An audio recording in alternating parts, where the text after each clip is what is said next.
పూర్ణుడా స్నేహశీలుడా విశ్వనాథుడా విజయ వీరుడా ఆపత్కాలమందున సర్వలోకమందున్న దీన జనాళి దీపముగా వెలుగుచున్నవాడా ఆరాధింతు నిన్నే లోకరక్షకుడా ఆనందింతు నీలో జీవితాంతము నీ కృపయంత ఉన్నతమో వర్ణించలేను స్వామి నీ కృపయందు తుది వరకు నడిపించు యేసయ్యా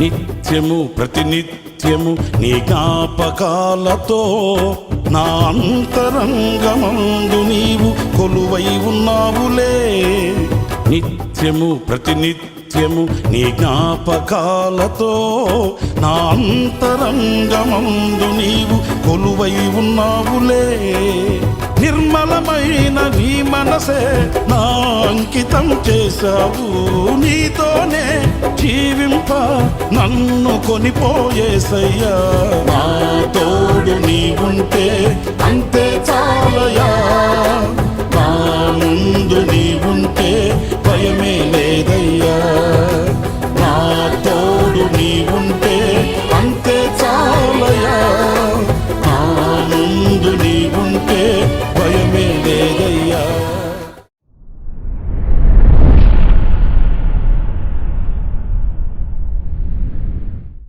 ప్రైజ్ ది లార్డ్.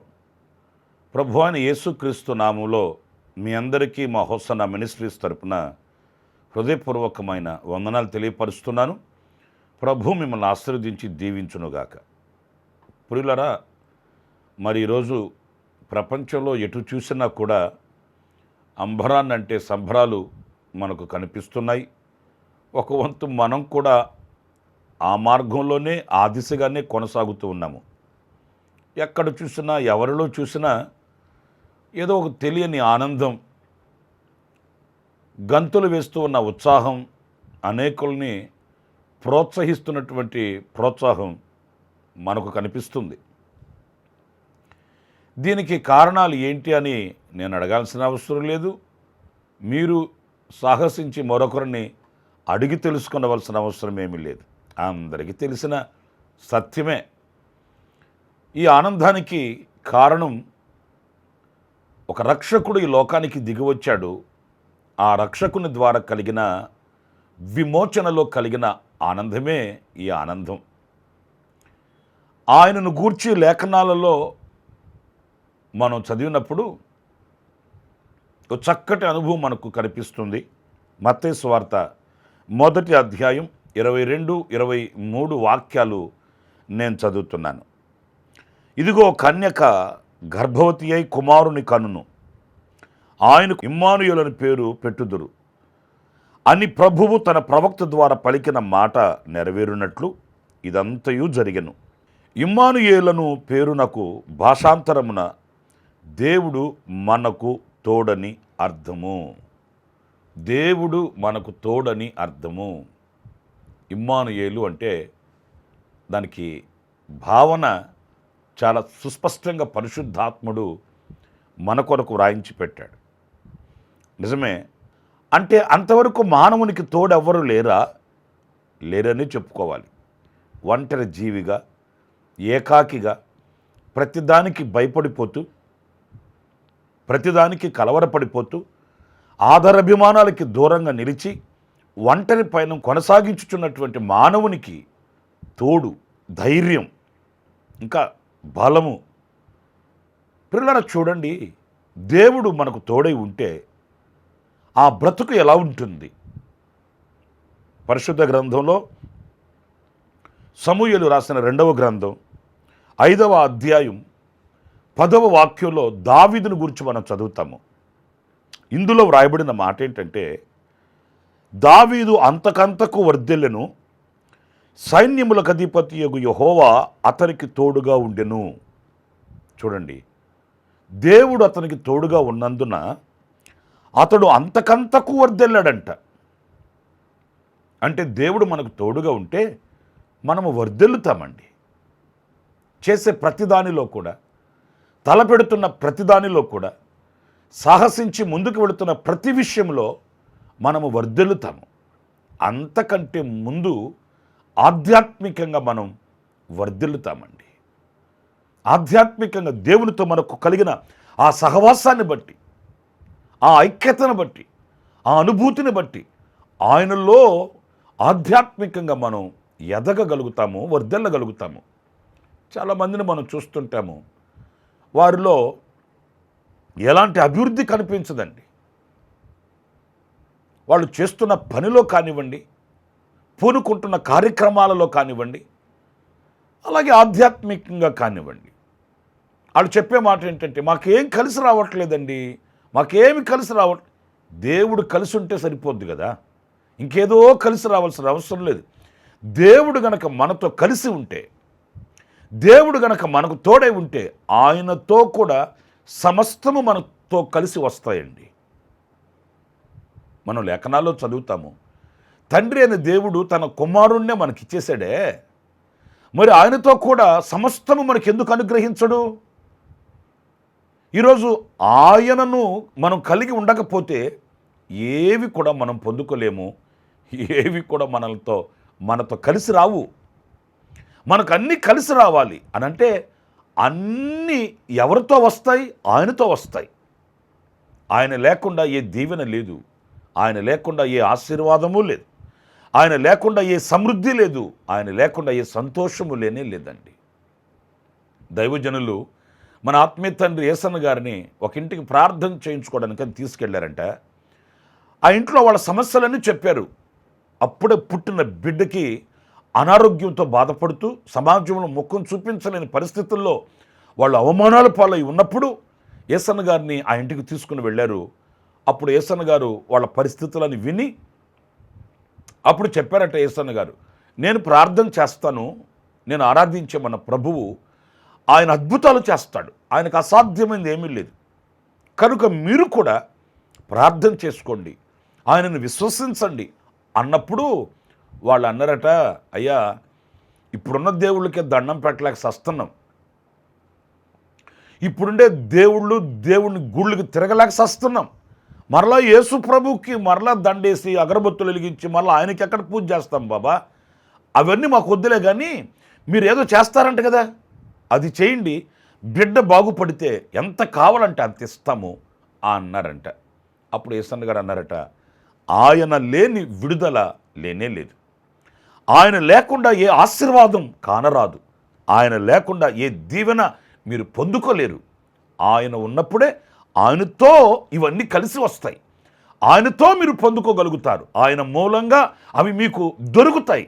అప్పుడు వాళ్ళు అన్నారట, అయ్యా మాకు యేసు ప్రభు అయితే వద్దు, కానీ ఆయన ఇచ్చే దీవెనలు కావాలండి అంటే అమాయకంగా అప్పుడు యేసన్న గారు అన్నారట, అలా కుదరదండి, ప్రభువుని అంగీకరించిన వానికి సమస్తం లోబడతాయి. నా ప్రియ సహోదరులారా, చాలామంది కూడా ఈ ధోరణిలోనే ఉంటారండి. యేసయ్య అక్కర్లేదు, యేసయ్య ఇచ్చే విడుదల కావాలి, యేసయ్య ఇచ్చే దీవెనలు కావాలి, ఆయన ఇచ్చే స్వస్థత కావాలి. కాదు, అలా కాదు. ఆయన తోడు మనకు ఉండాలి. ఆయన మనతో నిలిచినప్పుడు మనము వర్ధిల్లుతాము, అన్ని విషయాలలో మనము ఫలభరితముగా ఉండగలుగుతాం. మీరు దావీదు చరిత్రలో మీరు చూడండి, ఒక గొర్రెల కాపరేంటి దేశానికి ఒక అధినేతగా రాజుగా ఎదగడం ఏంటి? ఆశ్చర్యంగా లేదండి? ఆయనకి చట్టం తెలియదు, ఆయనకి చదువు పెద్దగా లేదు, ఆయనను అందరూ గౌరవించి గణపరిచి హెచ్చించిన వాళ్ళు కాదు. మరి అంత అల్పంగా ఉన్నటువంటి ఆ గొర్రెల కాపరిని దేవుడు ఎంత అభివృద్ధిలోకి తీసుకుని వెళ్ళాడు కదండి. నేను అనుకుంటాను, ఆ మిగిలిన ఆ పట్టణంలో ఉన్న బెత్లెహేంలో ఉన్న ఆ మిగిలిన కాపర్లు చెప్పుకుంటుంటారేమో, ఒరే ఒకప్పుడు మనతో కూడా గొర్రెలు మేపినోడురా, ఒకప్పుడు మనతో కూడా కూర్చొని ఇక్కడ ఆటపాట పాడుకుంటూ తిరిగినోడురా, మనతో తిరిగినవాడు, మనతో ఉన్నవాడు ఇప్పుడు దేశానికి అధినేత రాజు అయిపోయాడురా అని ఆశ్చర్యపడి ఉంటారండి. నిజమే కదా? అంత అభివృద్ధి ఎలా కలిగిందంటే దేవుడు ఆయనకు తోడుగా ఉన్నాడు.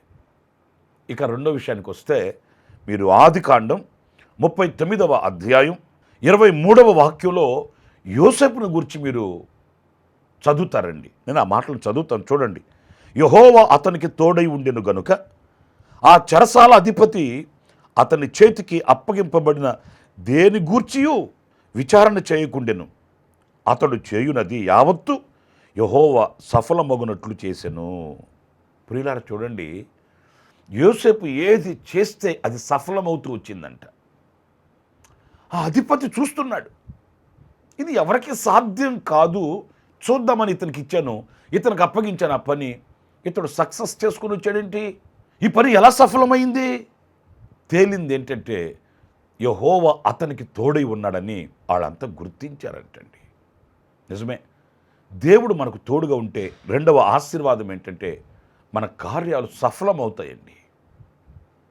మనం ఆశించినది, మనం కోరుకొనినది, మనం ప్రయాసపడినది విఫలము కాదు. ఈరోజు చూడండి, రెక్కలు ముక్కలు చేసి రక్తం ఆవిరి చేసి రాత్రి బవలు కష్టపడుతున్న కార్యాలు సఫలం అవ్వట్లేదు. విఫలమై అపజయాలమయమై అపజయాల పాలై కన్నీళ్లు కారుస్తున్న ప్రజలు కోకొలలుగా చూస్తున్నామండి. చదువులో జయము లేదు, వ్యాపారాలలో జయము లేదు, కుటుంబాలలో జయము లేదు, ఇంకా ఎన్నో అపజయాల అనుభవాలు ఈరోజున మనిషి భుజాల మీదకి ఎక్కేయండి. భరించలేని భారంగా మానవునికి మారిపోయింది. నా ప్రియమైన సహోదరులారా, ఒక బానిసగా వెళ్ళిన యోసేపు ఆ అధికారులు దేవుడు అతనికి తోడుగా ఉండడం చూశారట. ఒకవేళ మనుషులు మనకు హాని తలపెట్టవచ్చు, మనుషులు ఒకవేళ మనకు కీడు చేయవచ్చు, మనుషులు ఒకవేళ మనల్ని వికటాటహాసంగా మాట్లాడుకోవచ్చు, చూడవచ్చండి. కానీ దేవుడు మనకు తోడై ఉంటే ఎవరు ఎన్ని కుయుక్తులు పన్నినా, ఎవరు ఎన్ని కీడు మనకు చేసినా మనము చేసే ప్రతిదీ కూడా ఆశీర్వాదకరంగా ఉంటుంది, ఫలభరితంగా ఉంటుంది, సఫలమవుతూ ఉంటుంది.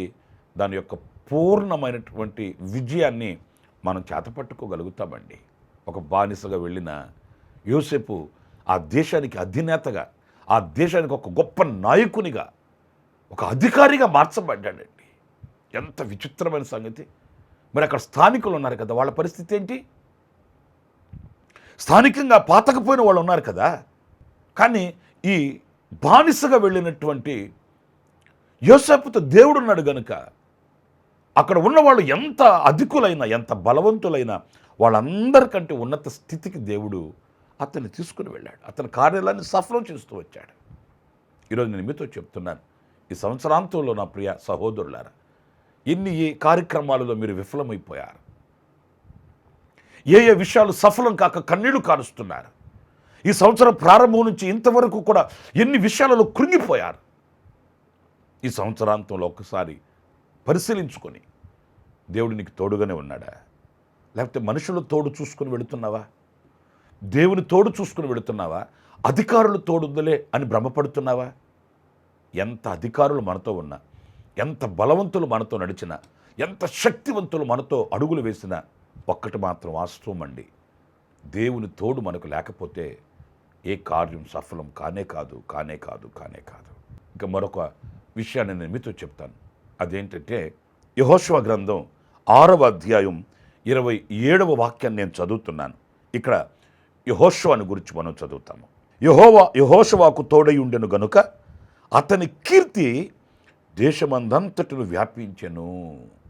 ఇక్కడ చూడండి, యెహోషువకి దేవుడు తోడుగా ఉన్నాడంట. తత్ఫలితంగా అతని కీర్తి దేశం అంతా వ్యాపించిపోయిందట. కీర్తి చూడండి, మనం ఎన్ని చేసినా, ఎంత చేసినా మంచి పేరు కొరకు, కీర్తి కొరకు, ఘనత కొరకే కదా ప్రయాసపడతాము. మరి దాని కొరకు ఎంత ఖర్చు పెడతామో, ఎంత ప్రయాసపడతామో, ఎన్ని అరులు చాచి పరుగులు తీస్తామో. ఎవరికి ఈ కీర్తి? దేవుని తోడుగా ఉన్నవానికి. దేవుడు ఎవరికి తోడుగా ఉంటాడో వాళ్ళ కీర్తి దేశమంతా వ్యాపిస్తుందట. యెహోషువ చిన్న సేవకుడండి, యెహోషువను గురించి యెహోషువ గ్రంథంలో మనం చదువుతాము. పరిశుద్ధాత్మని యొక్క పరిచయం యెహోషువను గురించి ఏముంది? యెహోవా సేవకుడైన మోషే పరిచారకుడైన యెహోషువ అని రాయబడి ఉంటుందండి. మోషే పరిచారకుడైన యెహోషువ, అంతేగాని ఆయన 22 అని, లేకపోతే రెవరెండ్ అని, లేకపోతే మరొకటి అనేమీ లేదు. ఆ మోషే సేవకుడైనటువంటి యెహోషువ చిన్న సేవకుడిగా మోషే దగ్గర పరిచర్య చేసుకుంటున్నాడు. ఎంత నమ్మకంగా పరిచర్య చేశాడు, ఎంత యథార్థంగా పరిచర్య చేశాడు. దేవుని ఎదుట యథార్థత కలిగిన వ్యక్తి కనుక దేవుడు అతనికి తోడుగా ఉండడం ప్రారంభించాడు. నిజమే, మన స్థితిని చూసి కాదు ప్రభు మనకు తోడుగా ఉండేది, మన ఘనతను చూసి కాదు ప్రభు మనకు తోడుగా ఉండేది. మన హంగులు, రంగులు, కులము, గోత్రము, ధనము, ధాన్యము, బలము, శక్తిని బట్టి కాదండి, మన యథార్థతను బట్టి, మన నమ్మకాన్ని బట్టి ఆయన మనకు తోడుగా ఉంటాడు. ఈ నమ్మకమైన వారికి మెండుగా దీవెనలు కలుగుతాయి. అలాంటి వారి కీర్తి దేశమంతా వ్యాపిస్తుందండి. ఏదో నేను గొప్ప చదువులు చదివితే నా కీర్తి వ్యాపిస్తుంది అని అనుకోవడం కాదు, కానీ లేకపోతే ధనాన్ని బాగా సంపాదించుకుంటే ధనవంతుడని అయిపోతే నా కీర్తి ప్రబలిపోతుంది అని అనుకోవడం కాదు, కానీ ఉన్నా లేకపోయినా మనం దేవుని తోడు కలిగి ఉంటే, ఆయన మనకు తోడుగా ఉంటే మనం వేసే ప్రతి అడుగు దీవెనకరంగా ఉంటుంది. మనకు కీర్తి కలుగుతుంది, మంచి పేరు కలుగుతుంది.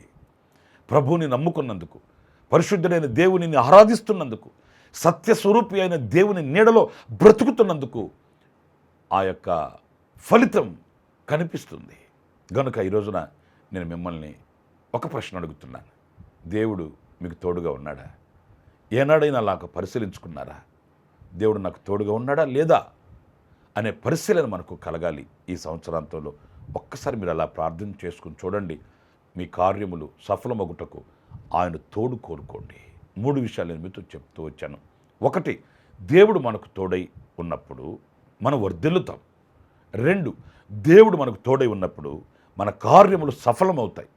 3, దేవుడు మనకు తోడుగా ఉన్నప్పుడు మన కీర్తి వ్యాపిస్తుందని సత్యవాక్యం సెలవిస్తుంది.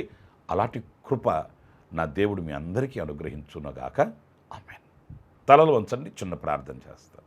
సత్యస్వరూపైన ప్రభువా మీకు వందనాలు. మీరు ఇమ్మానుయేలు దేవునిగా ఈ లోకానికి దిగి వచ్చారు. మీ తోడు లేకపోతే మేము వర్ధిల్లలేము. నైనా మా కార్యాలు సఫలం కావు, మాకు కీర్తి కూడా రాదు. మీరు మాకు తోడుగా ఉండాలి. మా అడుగు మీ అడుగులో పడాలి. మీ చేతిని పట్టుకొని మేము నడవాలి. అలాగా కృపను అనుగ్రహించి మమ్మల్ని దీవించమని మమ్మల్ని మీ చేతులు సమర్పించుకుంటూ ఈ సంవత్సరాంతంలో మేము పరిశీలించుకోవడానికి, పరీక్షించుకోవడానికి మీరు ఇచ్చిన అవకాశం కొరకై, తరుణం కొరకై స్తుతి చెల్లిస్తూ మమ్మల్ని మీ చేతులు సమర్పించుకుంటూ యేసు నామములో ప్రార్థించి వేడుకొనుచున్నాను తండ్రి. ఆమేన్. ఆమేన్. ప్రభు మిమ్మల్ని ఆశీర్వదించి దీవించునుగాక. విశేషమైన కృప నా దేవుడు ఈ దినమంతయు మీకు అనుగ్రహించునుగాక. ఆమేన్. ప్రతిదినము ఈ అనుదిన కృపాను సందేశముల కొరకు, ఇంకా మరిన్ని ఆత్మ సంబంధమైన సందేశాల కొరకు ఈ మా యూట్యూబ్ ఛానల్ ను సబ్స్క్రైబ్ చేసుకోండి. Pastor Ramesh hosanna ministries.